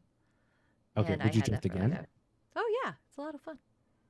It's a lot of fun. It's Nice. just that having to replace tires constantly and practicing, and I'm not gonna say I'm the greatest. I did, hit some things. So You got repairs isn't video? always fun. Not video of you hitting things, but you got video of you drifting? I'd love to see that. Somewhere around, somewhere I think I do. I have to go and see. That's really dope. But yeah, that's where that came from. And then I decided to change that because it's like, okay, maybe I have to choose something that's more, distinguished, that yeah, I am a girl. I don't know. But I'm really terrible at picking names. Really, really, really terrible. And so when I came up with Miss TGM, they're literally just my initials. I'm like, That's dope. yeah, that works. This is me. This is mine because it literally is my name. That's really dope. The next thing I did see was the conversation about E3, according to Shawn Layden. When comparing the differences between Sony's PSX and E3 presentation, Layden pointed out E3 is primarily a trade show, which is why Sony takes on a different presentation style for PSX and E3. And even the fact that E3 sold somewhere around maybe 15,000 tickets, give or take. And that brought a lot of heat and friction to a trade show that isn't a consumer show, right? Mm-hmm. So another question that came up in that whole conversation was E3 a success because they added that layer, very interesting layer of the consumer portion, and I don't think he really answered the question, but I definitely want to hear your thoughts on that since we're able to see each other for the first time ever this past E3. What did you think looking back? Consumer versus trade show. Should they continue that route? Should they add more consumer centric stuff? E3, oh my goodness. Okay, so we're revisiting this. E3 should not be open to the public. I'll say that. Even though I only got to attend E3 because it was open to the public. That was crazy. It really was. They should have more types of conventions that are kind of like E3 that's open to the public. Um, but it shouldn't be like that. I hope it's not going to be like that next year. If anything, if they want to have some sales, uh, limit it, limit it how much can be there to, at most, 5,000, if that, because Five being there, thousand. even, what is that? 5,000. No, I'm just recording some things you're saying in my mind. 5,000. Go Um, ahead. and I can understand why their presentation is different. Basically, when I think of E3, it is people are there for work. They're not there to sightsee. You're there for work, you're there for networking, you're there to get your job done. And I mean, being there with you, yes, I did that. And, it was an amazing experience. But just being there as a regular consumer, I felt terrible because I felt like I was getting in the way of people being able to do their job. This is their livelihood, this is what they do. And having all of this extra noise and body in the way made it so much harder for so many people. And Okay. and So I got a question there, or what's maybe that? comment. Thinking out loud. The fact that consumers got a chance to experience that, wouldn't that ignite some dream for them to be their own brand, maybe in the future, potentially? If they took Because it advantage strikes of that. absolutely. Okay, all right. Can you elaborate on that a little bit? Well, I feel that majority of from the people, even though I did not meet every single consumer that attended, but just hearing conversations in passing, while standing in line, while trying to make your way through the crowd, I feel that the majority of the consumers that were there were there to sightsee, was there. They were treating it like it was any other convention that they went to. They treated it like it was a Comic Con or a Kawaii Con or a Twitch Con. That's how they treated it. And there was very few that did it as a means of extending this brand that they're trying to create or expand their horizons. If they can turn around and learn and use that as a stepping stone and a learning stone for them to be like, this is what it's like on this side of the camera, on this side of the world of the industry, then yeah, sure. But I don't think most of them had that. That's not the impression that I got. A lot of people were standing in line because they felt like, oh, I can jump in and play this game. I can play Destiny 2, 3 months before it even comes out, and they just use it as bragging rights, Okay. which which is weird for me because there are those who want to make a name for whatever platform they're working on, whether they're coming up with their own podcast or their own gaming website, or they're trying to be that type of Twitch streamer that can have those networking relationships and conversations with different developers. They weren't able to make it because either it sold out or they couldn't afford it, and that is their dream. And here you have people who are just like, this is a trip to Disneyland. Nice. Well, okay. That's fair. That's fair enough. PlayStation Experience, 2017 PlayStation Experience. A couple of things. I guess we can talk about that for sure. Destiny 2 update. I think they have the faction rallies happening on the 12th, which is this upcoming Tuesday. I guess that's a major update there. Osiris DLC is out. They're making changes on the fly, and they're probably going to have another patch note coming up this week. So that's light stuff. So PlayStation Experience, really excited about the things that I was seeing, watching.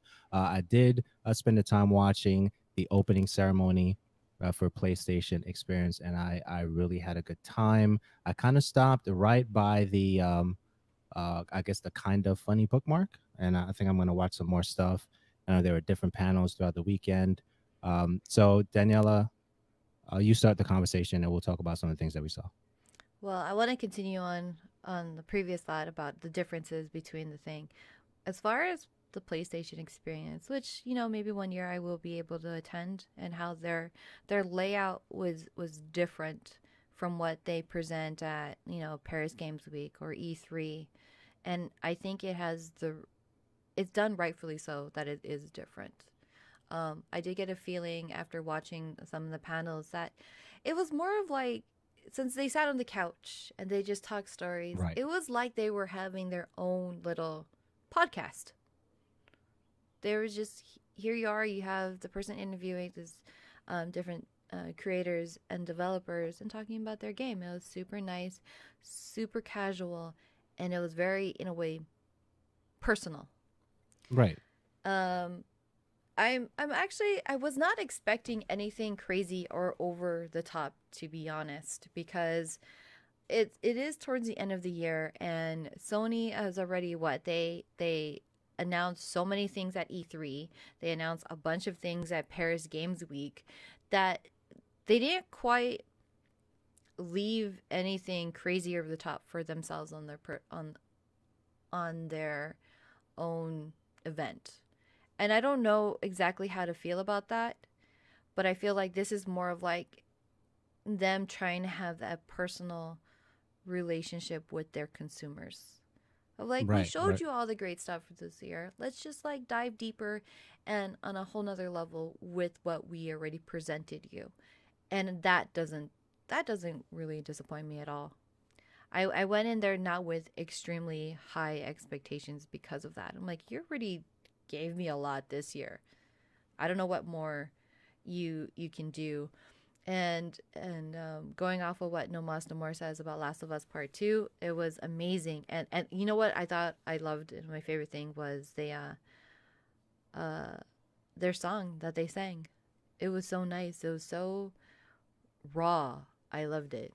And she's not known to be a singer. And you can tell, but because it was so raw and it's has to do with Last of Us, it touched me. It was really good. Was that part of the panel, or was that the song and the soundtrack for Part of the the panel. trailer? It's Is that the song? I'm not too sure if that's part of the trailer. I think it's in the trailer, but to hear them both actually singing it and actually playing the guitar to it live, um, to amp Yeah, I up need the to game check was that really out. good. It is. I'll link that to you later, but it was really good.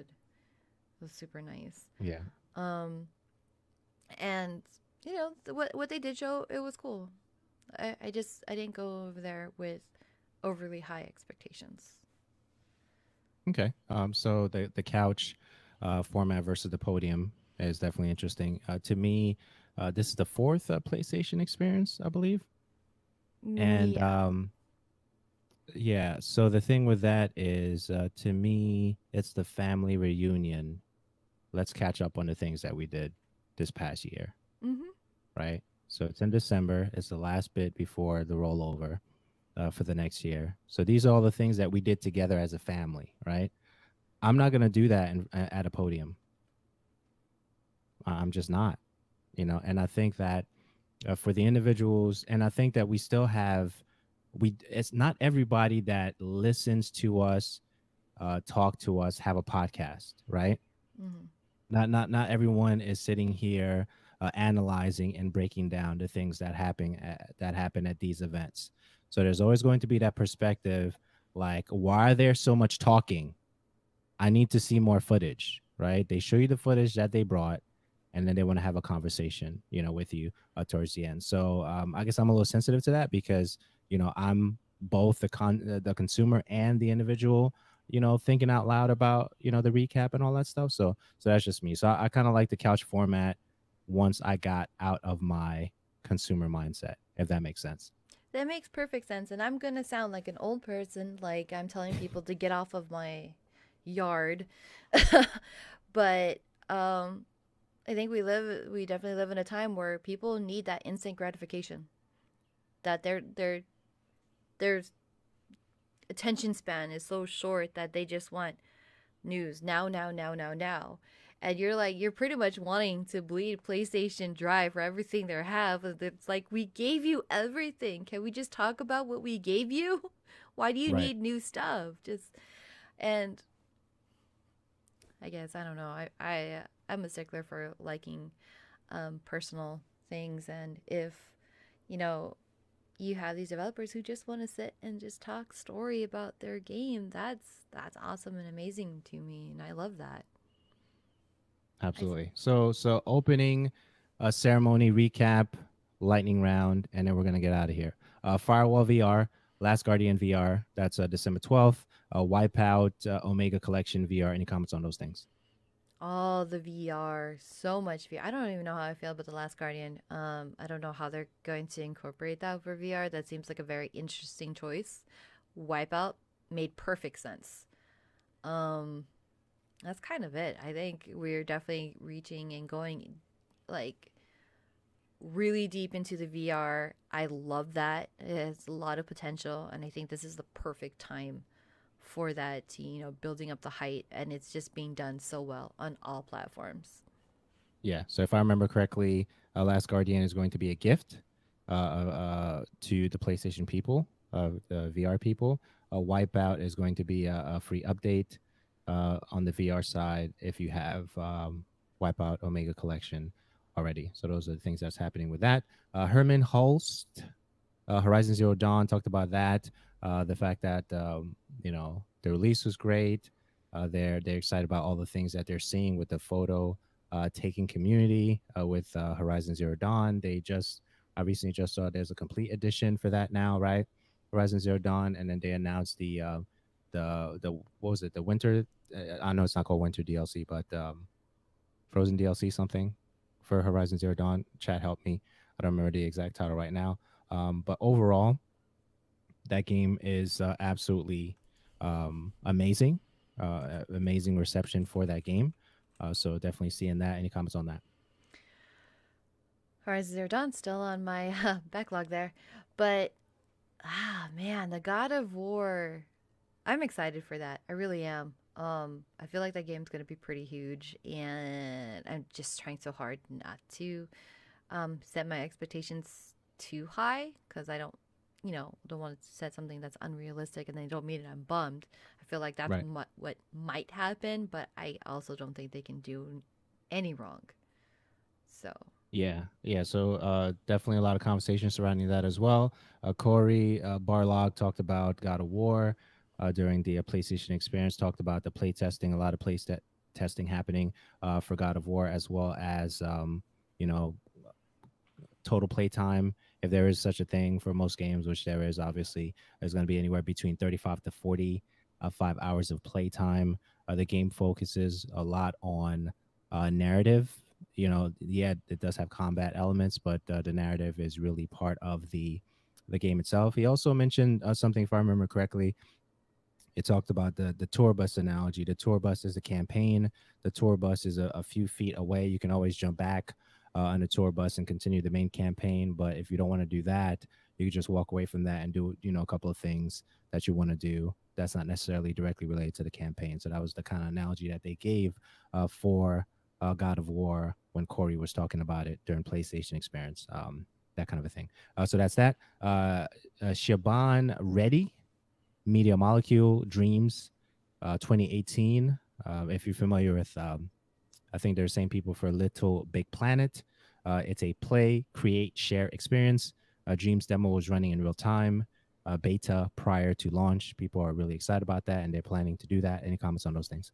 I thought it was funny during this interview. It came slightly or just after Hideo Kojima's Death Stranding interview, and one of them made a comment of like, "Oh, if somebody creates Death Stranding in dreams, I still won't know what's going on."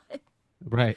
But that game looks so good. It does, and I'm glad they're coming out with it, and it's like right around the corner because I think last show that we recorded for the Game Awards, yeah, they've been working on it for a long time.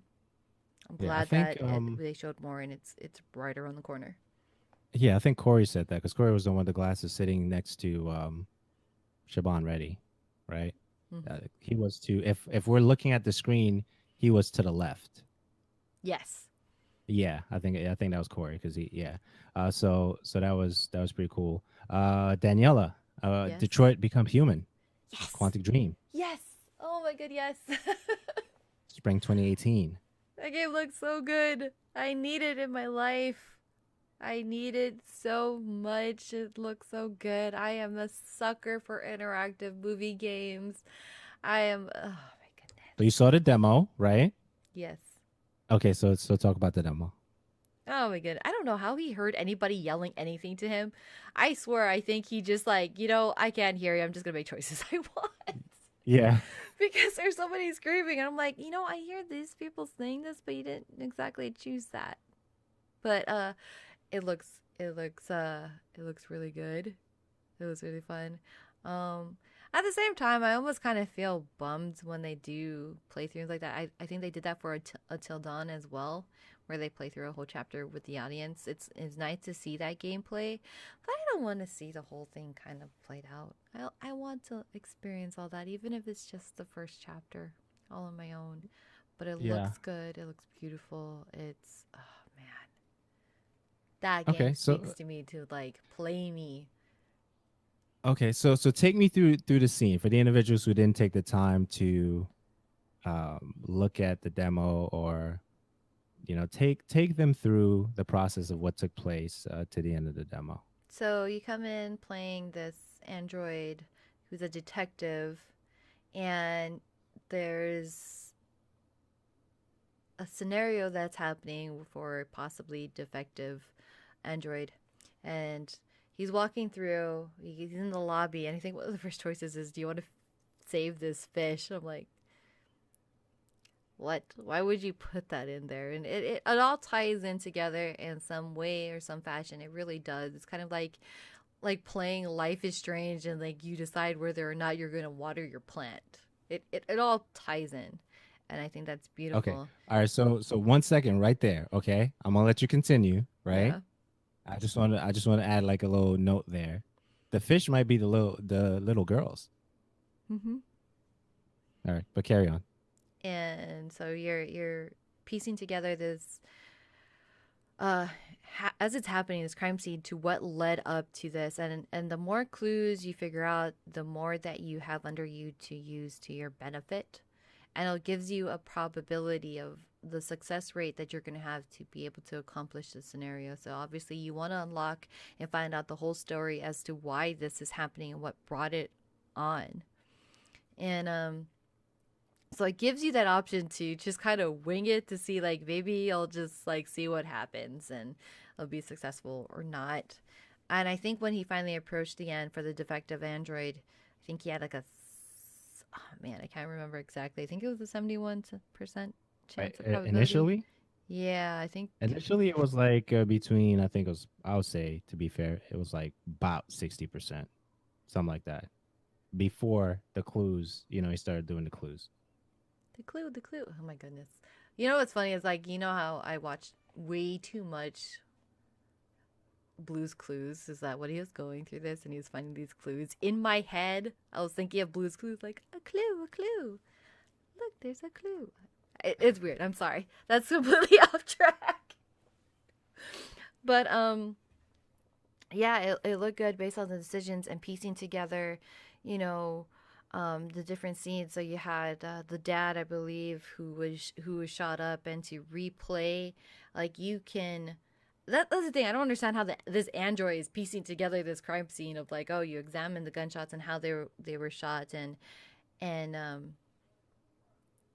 the angle, and to replay it, to find the different clues, because I think it shows, like, oh, after I pieced together how the dad was shot, he was holding this thing. I'm like, how did you know he was holding it? Mm. But it was good, and he found out why the android was defective, and then the cop that first responded to the scene, how he was shot, where his weapon was, if you want to use it or not use it. Um, which, if in the demo, he ended up grabbing the gun and he ended up using it while trying to talk down the android. But I want to know, it's like, what if you didn't take it? What are your options going to be? So those little things will Right. change out how the choices that will be available to you. And he found that so incredibly, like, interesting, and how that can be played out in so many different ways. And it just looks so beautiful. Yeah. Yeah, definitely awesome. Awesome demo. Really appreciated that. So spring 2018 for that. Detroit Become Human. You can play as Connor, which was part of the demo. Marcus, which wasn't, and Kara wasn't, but those are the other individuals that you'll be able to play with. The script for the game, 2,000 plus words for the script, and also over 1,000 plus story permutations. So you can only imagine, if you did not pick up the gun, if you didn't save the fish, if you all the different things, that if you didn't look at the bedroom and the pictures, right? Because there was that particular scene there when he walked into the bedroom looking around and trying to gauge who is this and all that kitchen table, looking at the different things that was available. So that's going to be absolutely crazy, and I'm looking forward to that title for sure. Donut County was also a thing. 2018, Jupiter and Mars. Blaze Blue Cross Tag Battle is going to feature Ruby Rose from the Ruby series, the animated thing. So that's going to be a thing, and also Soul Calibur made an appearance as well. Any comments on those things?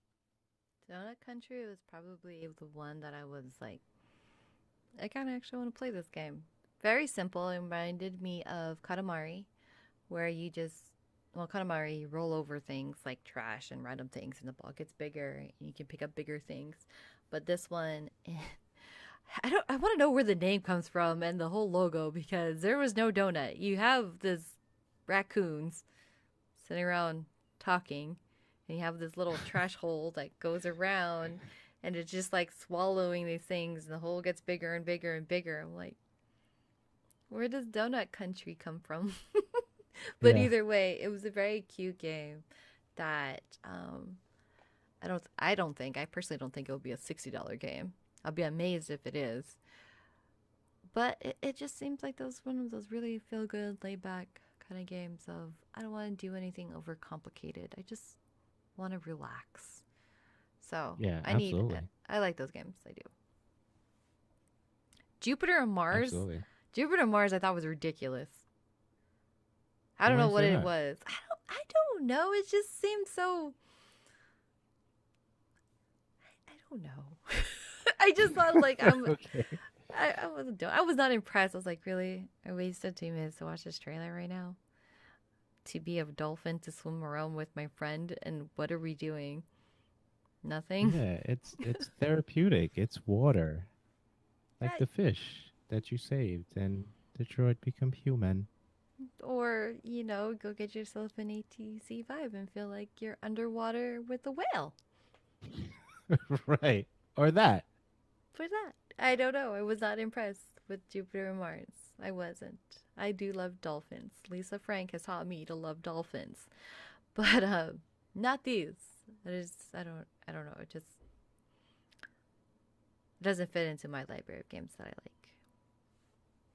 like. Okay. Blaze Blue, Soul Calibur. Soul Calibur? Yeah. That's just up there. Yes. So all the yeses.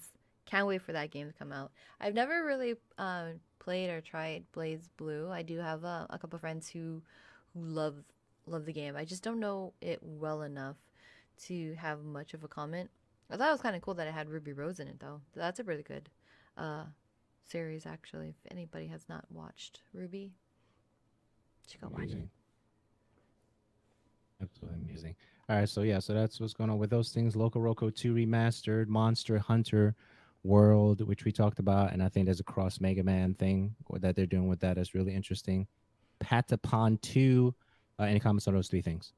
Uh, I guess when I saw the Mega Man thing for Monster Hunter thing, I thought it was since I don't know much about the series, I was a little bit thrown off. And like, what?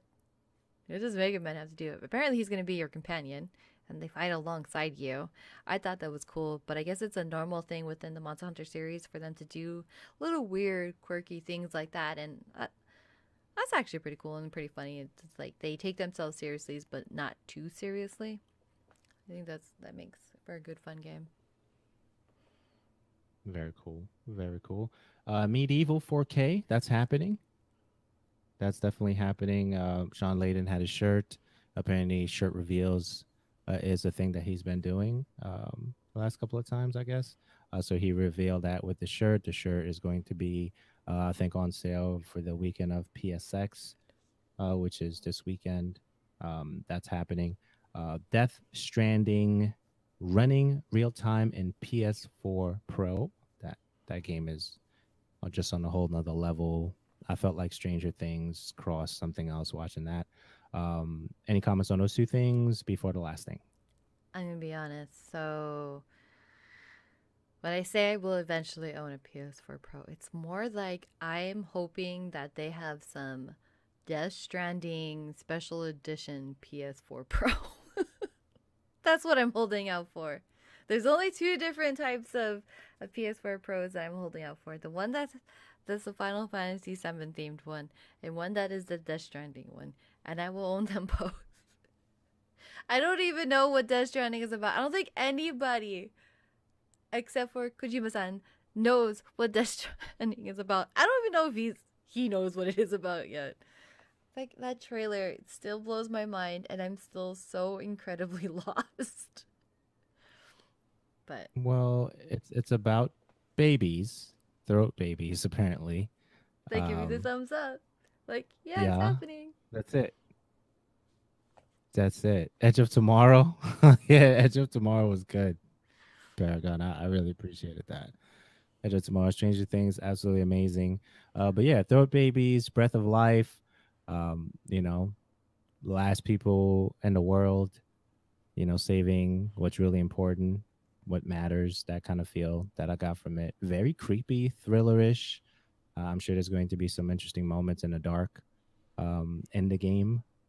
And the fact that it was running real time in PS4 Pro is amazing. I do not have a PS4 Pro.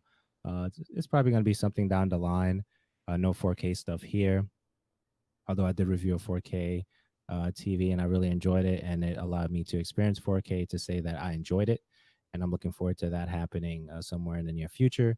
But overall, Death Stranding is pretty dope, and looking forward to seeing what else they're going to do with that. More on that, I guess, as we get it. Last but not least, a couple of things. Andrew House, Mark Cerny. Did I say his name? Is it Cerny or Kearney? I think It's it's one of them. Kearney. You think it's Kearney?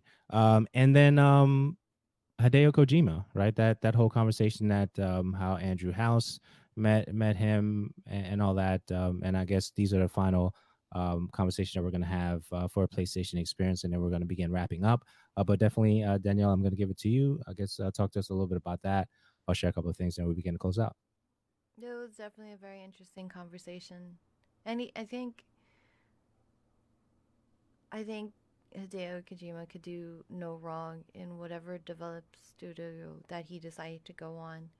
But the fact, like, he told the story before when he originally teased Death Stranding of how they came to working together, and I think it was just almost like meant to be. It was destined to happen, and that's kind of it. That's all I have to say about it. Yeah, yeah, absolutely, and I definitely echo that for sure. I really enjoyed the entire conversation for Andrew House, Mark Cerny, Kearney. I'll say Kearney for now, and also Hideo Kojima and that whole vibe that they were giving. So grateful of each other, the relationship that they've built, and the fact that Hideo Kojima is a big trivia US UK person. I think they mentioned that during the conversation as well, and that he would tear anybody to pieces when it came to that trivia stuff, and the fact that I got a chance to see him, and I don't know, the world, the universe, collided and all that good stuff. I don't believe in the universe stuff per se, but I think God allowed me the opportunity to meet Hideo Kojima, and I took a picture with him. That's my faith belief, and I really will cherish that for forever. So PlayStation Experience 2017 is pretty cool with all the things that we did see. Definitely want to say for you guys and gals that hung out with us in the chat, we really do appreciate it. We enjoy recording this podcast for sure on Twitch, and our podcast listeners on the pod side. We thank you for taking the time, taking us with you wherever you go, whether that's the laundromat or walking the dog or running after the cat, that kind of a thing. We do appreciate it. Discord is the showradio.info/discord. And Daniela, close us out. Let's see if I can wing this up. So thank you for everybody who stopped by while we were live. Thank you for the new follows for Deaf Boys, Paragon Trouble, and No Mas No More. I appreciate that and all the company and the conversation you guys have provided us. And for anybody who has downloaded and is currently listening to us now after the fact, we appreciate you too, just as much and equally so. If you have the chance, you can catch us live on Sundays at 5 p.m. Oh, 5 p.m. Pacific time, 8 p.m. Eastern time. Am I saying that right? Yeah, I am. Yep, you Time got zones it. are weird, and I live in a weird fantasy Harry Potter world where,